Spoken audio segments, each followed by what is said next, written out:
آیا پوهیږئ چې د کرونا او نورو ناروغیو د خپریدو د مخنیوي لپاره باید لاسونه پریمنځو؟ لاسونه مو پریمنځئ. د 20 ثانیو لپاره باید لاسونه سم پریمنځل شي. دغه د لاسونو د پریمنځلو پړاوونه دي. لومړی لاسونه مو په اوبو لامده کړئ او صابون یا شامپو ورباندې ومږئ.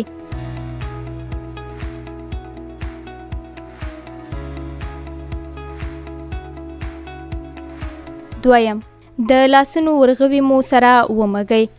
دریم د ښي لاس ورغوی مو د کیڼ لاس د ګوتو په چپه خوا ووهئ او بیا د کیڼ لاس ورغوی د ښي لاس د ګوتو پر چپه خوا ووهئ.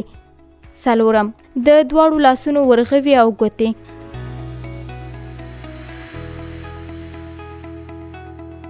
پنځم د لاسونو مړوندونه او د دواړو لاسونو چپې خواوې ومږئ.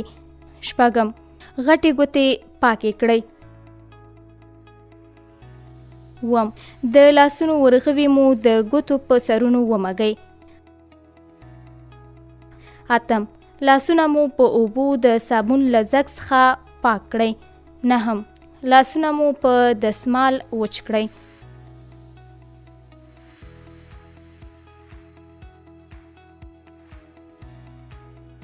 دا پیغام تاسو ته په افغانستان کې د یونیسف ادارې لخوا وړاندې شو.